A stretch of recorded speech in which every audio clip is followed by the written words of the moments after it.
sampai Tuhan panggil kami, supaya kami nanti hidup bersama-sama dengan Engkau. Dengan ketiga, 2, 3. Aku percaya firman-Mu berkuasa. Aku percaya firman-Mu sanggup mengubah seluruh hidupku. Aku percaya firman-Mu adalah Tuhan sendiri. Aku siap menerimanya dalam nama Tuhan Yesus. Amin. Silakan duduk Bapak Ibu. Ya, saya mengingatkan lagi protokol kesehatan Bapak Ibu ya, karena walaupun para lansia sudah mendapatkan lengkap beberapa dengan vaksin, tetapi ini tetap harus dijalankan Bapak Ibu ya. Baik, kita akan belajar cepat Saudara. Kisah Rasul 1 ayat 12 sampai 14. Kita baca bersama-sama ya. Saya baca ayat yang ke-12, Bapak Ibu 13 dan 14 kita baca bersama-sama. 2, 3. Maka kembalilah ke rasul-rasul itu ke Yerusalem dari bukit yang disebut Bukit Zaitun, yang hanya seperjalanan sabat jauhnya dari Yerusalem.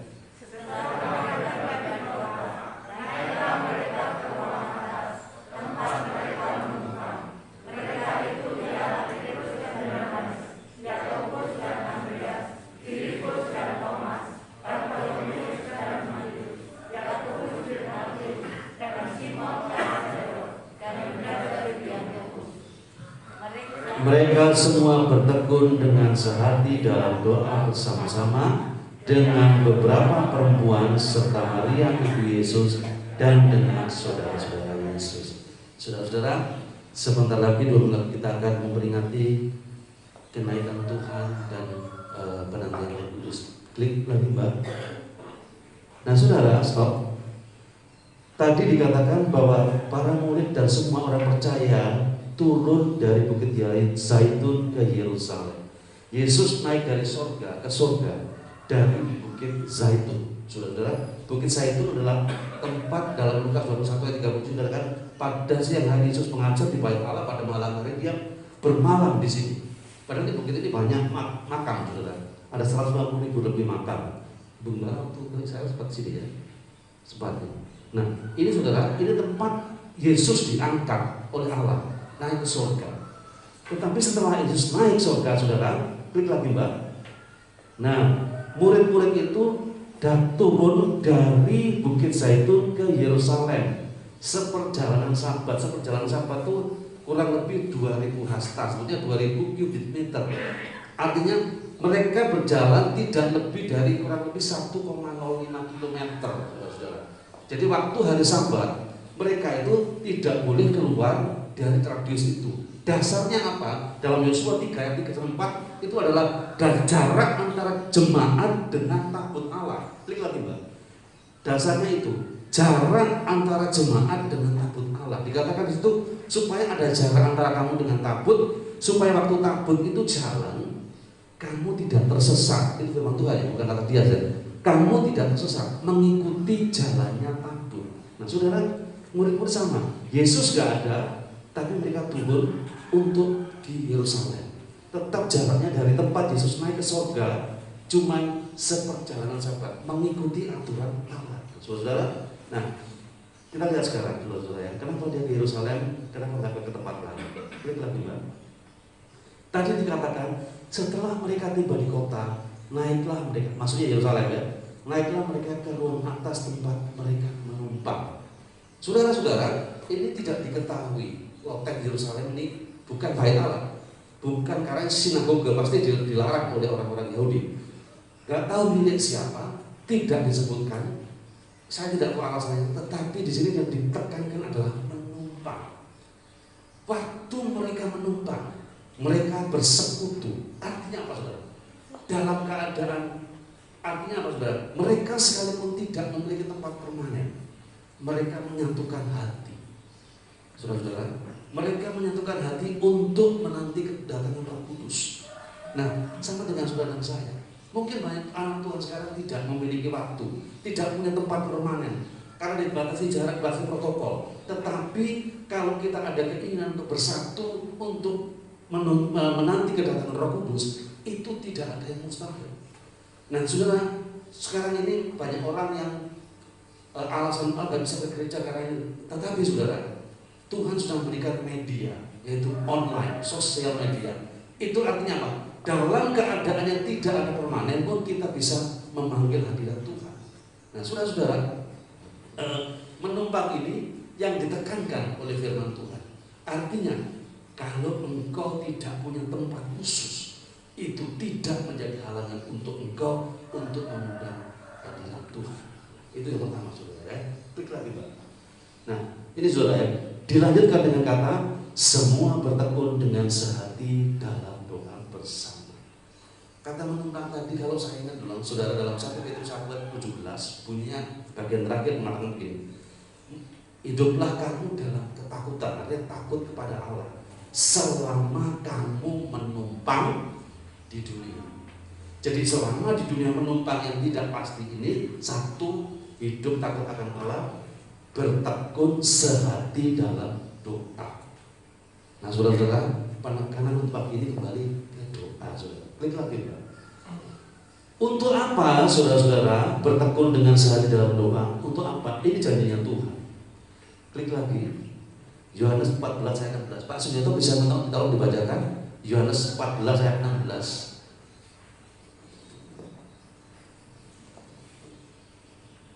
Dede. Ya. Yohanes 14 ayat 16.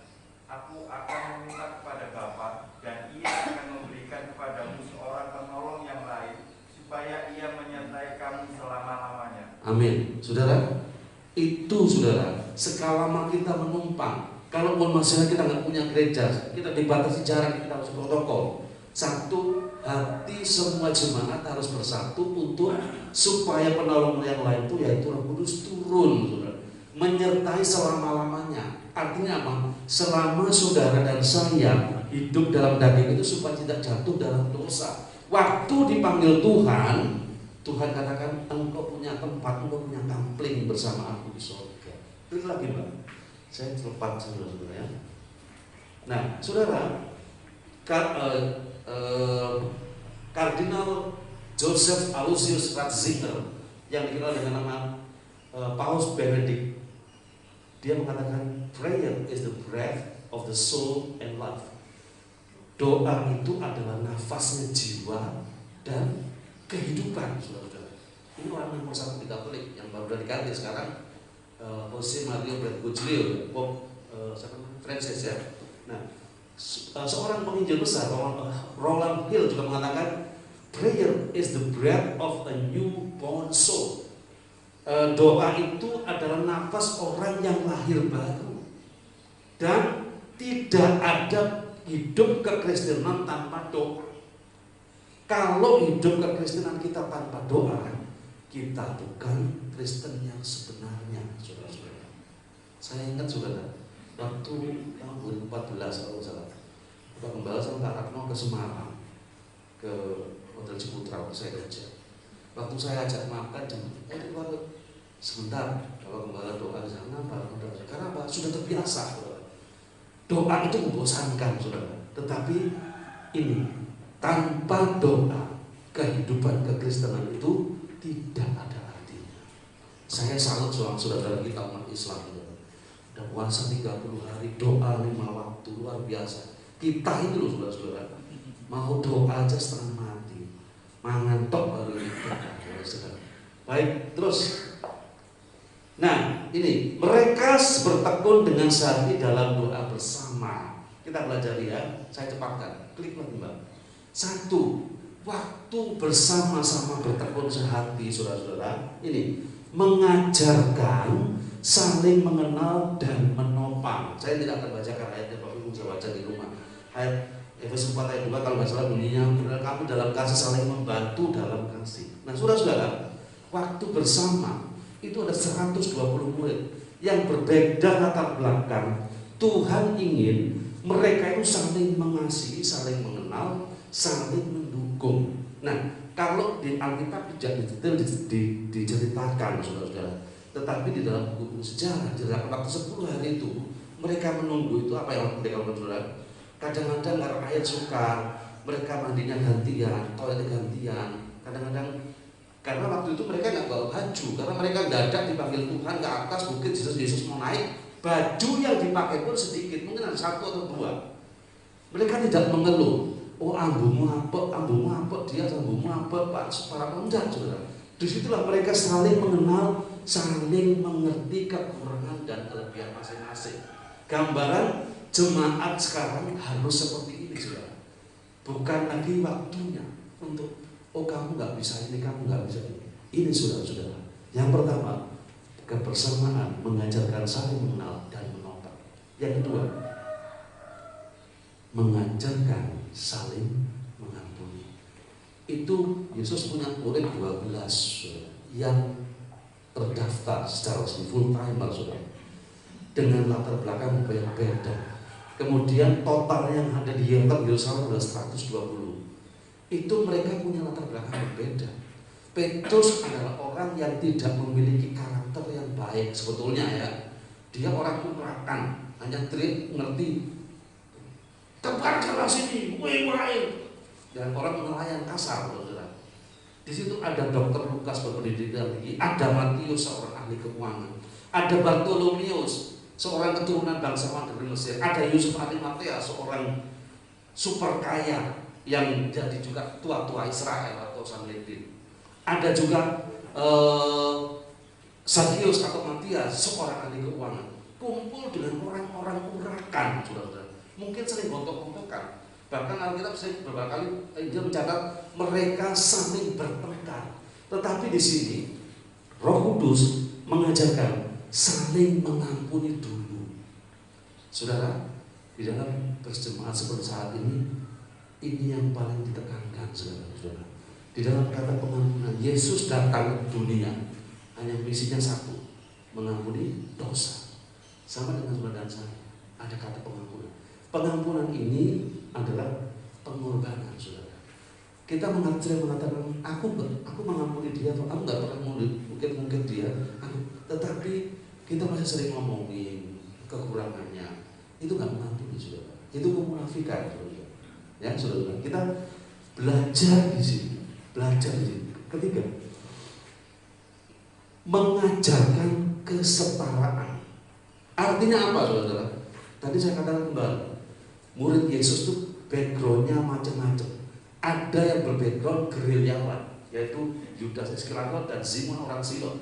Gerilyawan Silot, yang menentang pemerintahan Romawi, menentang pemerintahan Sam. Bayangin, saudara, orang biasa keliaran di hutan, kasarnya kayak apa. Tetapi itu, saudara, Alkitab ingin mengajarkan kamu semua sama di hadapan Tuhan. Tidak ada hamba, tidak ada gembala, tidak ada bendera, sama. Ini yang sekarang harus kita belajar, saudara. Kalau kita di desa nggak terasa, saudara. Di kota terasa, saudara. Kalau seorang pendeta bukan lagi hamba lagi, lakanya sudah kayak bos, pengennya dilayani, nggak mau ketemu jemaat pilih-pilih, saudara. Hanya mau salamin ini, mau datang ke komsel, kalau jemaatnya dekat, kalau sama yang dekat cium pipi kiri kanan, kalau yang lain lemos. Itu banyak, saudara, di gereja besar-besar. Di kita nggak ada. Ini yang Tuhan mau mengajarkan kesetaraan. Walaupun waktu itu ambune lebus kabeh di loteng Yerusalem itu, tapi Tuhan mau semua sama rata karena kemuliaan Tuhan. Yang terakhir, mengajarkan karakter sabar, termasuk di situ Petrus yang emosional. Saudara ingat waktu Petrus Yesus mau ditangkap, Petrus langsung ambil pedang, kupingnya orang dipotong. Simon orang Silot juga biasanya matinya wong berotak, tapi di sini diajarkan karakter sabar. Saya pun harus belajar siapapun, karena banyak orang-orang sekolah Alkitab, sekolah teologi malah nggak sabar. Nah, saudara, waktu Tuhan menyuruh bertekun dengan sehati dalam doa bersama, karakter ini. Ada yang doanya panjang, yang dengar-dengar sabar. Saya suatu saat pernah ke satu gereja besar, jemaatnya itu ribuan. Wong mau tuh, Bapak Gembala waktu itu nyuruh seorang ibu-ibu naik mimbar untuk doa persembahan. Doa persembahan itu, saudara, itu tak hitung 10 menit. Tuh, wow. Tetapi akhirnya saudara, sabar. Karena apa? Ya ini, kita bertekun sehati untuk doa bersama. Bayangin, doa persembahan 10 menit sampai nangis-nangis. Turun doa yang lain, persembahan nangis-nangis. Itu ya, saudara ya. Klik lagi, Mbak. Nah, setelah murid-murid Yesus dan orang-orang percaya melewati tahapan ini, Roh Kudus turun. Pertanyaan saya, saudara, yang menanti itu saudara dan saya atau Roh Kudus? Roh Kudus yang menanti saudara dan saya siap. Kata doa penantian Roh Kudus itu sebetulnya adalah Roh Kudus menunggu kamu sudah siap atau tidak, aku datang. Beda doa dibalik ya. Kita sering aku menanti doa Roh Kudus, bagus. Tetapi Roh Kudus akan turun waktu saudara dan saya siap dengan ini, saudara. Waktu kita saling mengenal, saling mendukung, waktu kita saling mengampuni, tidak ada kedengkian, iri hati dan kepahitan. Waktu kita merasa kita tidak lebih dari yang lain, waktu kita belajar sabar sekalipun orang lain itu lemah, ini turun, saudara-saudara. Amin. Klik lagi. Nah, saudara, ada pro dan kontra dengan penantian Roh Kudus. Kenapa saya katakan begini? Karena beberapa gereja tidak mengadakan ibadah atau perayaan atau memperingati turunnya Roh Kudus. Termasuk beberapa gereja GBDI. Waktu saya di Bali, satu gereja pun tidak mengadakan. Dia selalu mengatakan begini, Roh Kudus itu tidak dibatasi jarak, ruang, dan waktu. Hari ini datang, hari ini pun datang, saudara bisa. Betul, saudara-saudara. Saudara, kemarin saya menyanyikan lagu Indonesia Raya hari Jumat kemarin, waktu saya dilantik jadi wakil ketua PGPI malam. Waktu saya menyanyikan Indonesia Raya, saudara, apa yang terjadi? Saya keluar air mata, saudara, karena peringatan. Benar, saudara, Roh Kudus hari ini, saudara, kita doa Roh Kudus datang. Tetapi ada momen tertentu yang membuat kita menggebu-gebu. Tuhan tidak pernah mengatakan, tidak, kita mengatakan begini, memperingati kelahiran Tuhan, tidak ada. Bahkan Alkitab tidak suruh mencatat untuk memperingati Paskah, tidak. Memperingati kelahiran Yesus, tidak. Libur nasional bukan berarti memperingati, saudara-saudara. Yang Tuhan suruh adalah mengatakan begini, perbuatlah ini setiap kali kamu makan menjadi peringatan akan aku. Ini tok yang Tuhan suruh.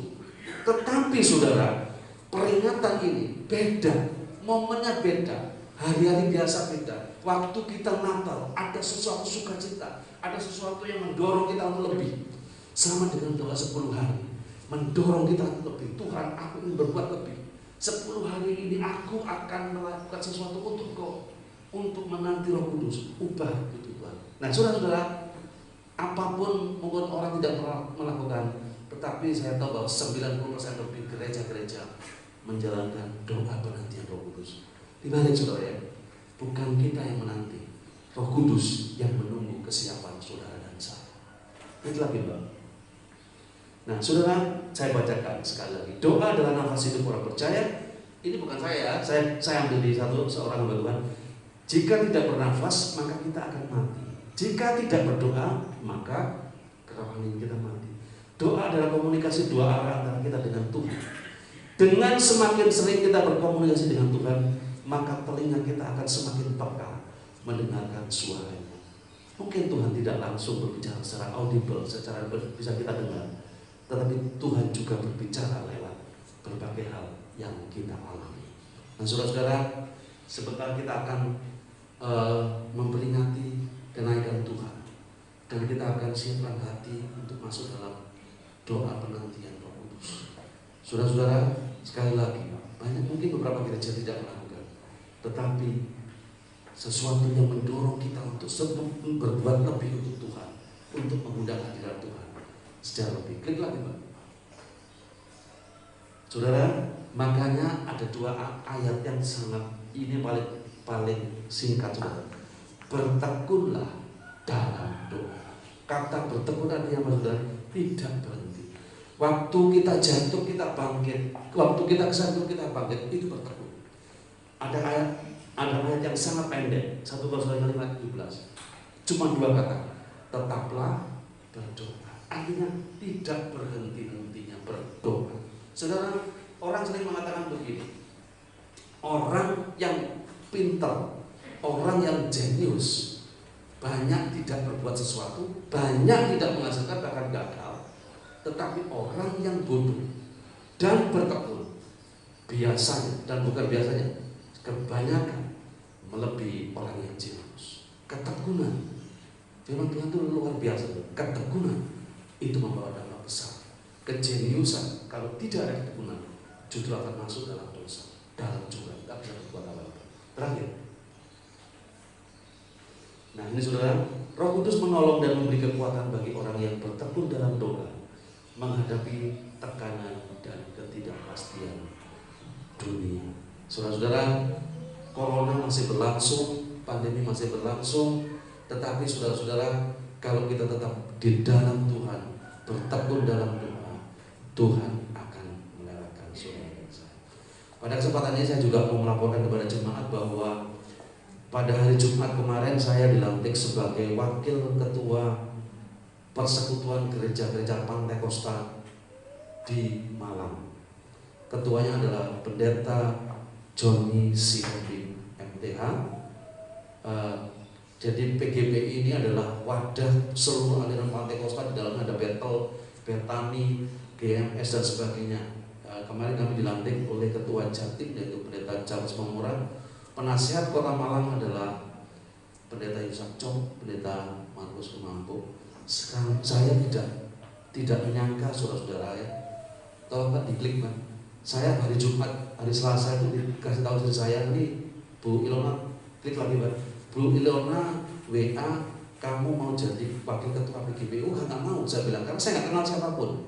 Tetapi saudara-saudara, waktu saya ketemu Pak Johnny Sihombing, klik lagi Mbak, itu dia katakan, Bapak dari mana? Saya dari GBDI Kebun Agung. Saya miris, dia bilang, oh di Kebun Agung ada GBDI ya. Tuhan terima kasih karena keberadaan di sini bisa membawa paling tidak nama GBDI Kebun Agung. Dan sudah perlu kita bahwa PGPI inilah yang mengkoordinir vaksin-vaksin Bapak Ibu sekalian. Ya, karena vaksin yang dikoordinir di Gereja Kristus Tuhan kemarin di Jalan Trip yang Wede itu adalah kerjasama PGPI, BMGK, Badan Musyawarah Gereja Kristen, saudara-saudara ya. Karena itu bukan hanya untuk orang-orang Kristen, tapi untuk semua umum.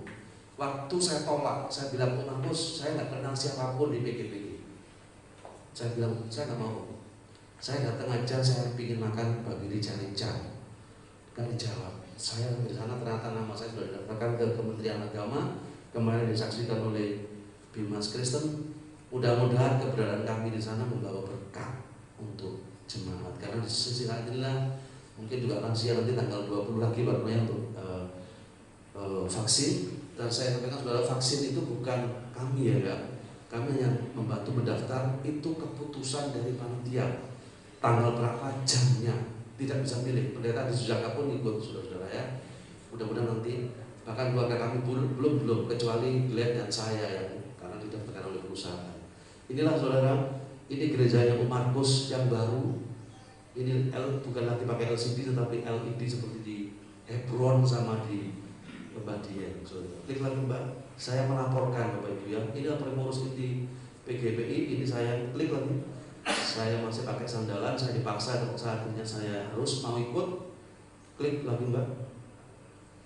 Ini ketuanya Bapak Pendeta Johnny Sihombing Si Lumintang MTH, GP Gereja Maranatha Kristen Indonesia di Jalan Andalas. Klik.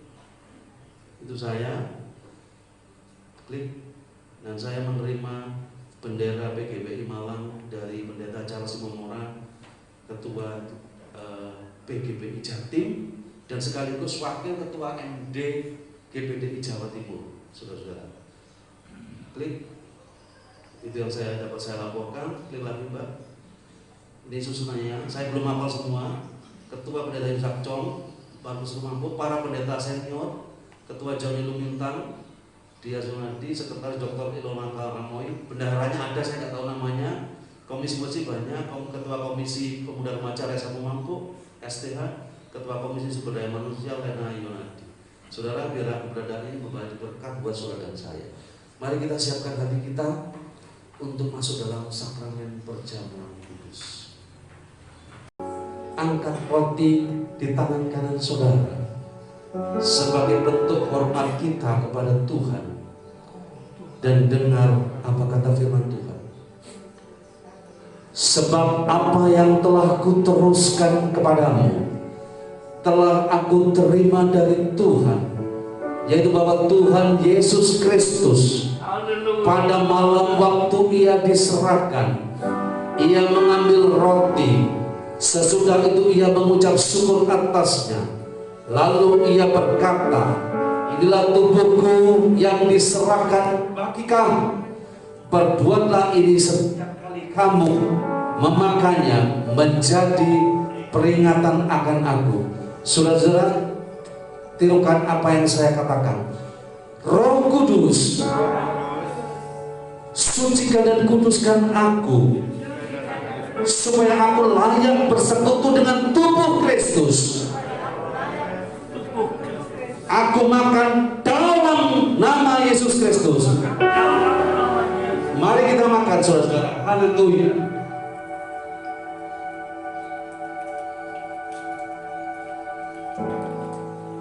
Angkat cawan di tangan kanan kita, saudara-saudara, sebagai bentuk hormat kita kepada Tuhan yang darahnya tercurah buat saudara dan saya. Dan dengar apa kata firman Tuhan. Demikian juga lalu ia mengambil cawan sesudah ia makan dan berkata, cawan ini adalah perjanjian baru yang dimeteraikan oleh darahku.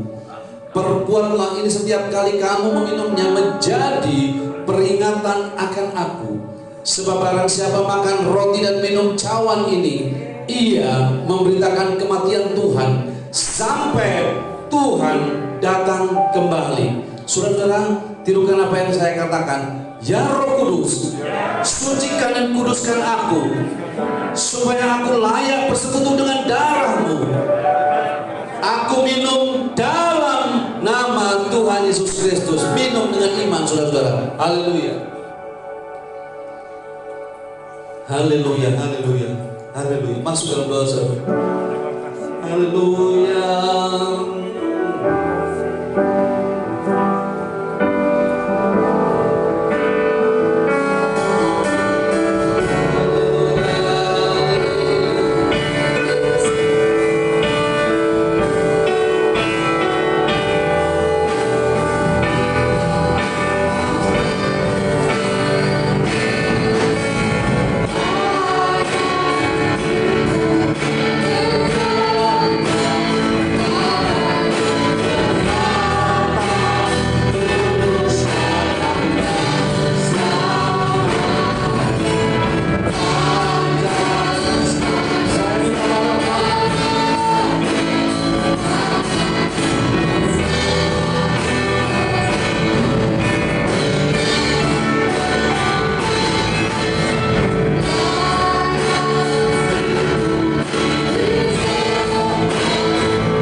sehingga sampai pagi hari ini Tuhan, kami masih bisa menikmati berkat kemurahan-Mu dengan melalui pemberitaan firman-Mu. Juga kami telah melakukan perintah yang Kau berikan kepada kami, agar dalam setiap waktu kami memperingati akan segala pengorbanan-Mu yang sangat luar biasa.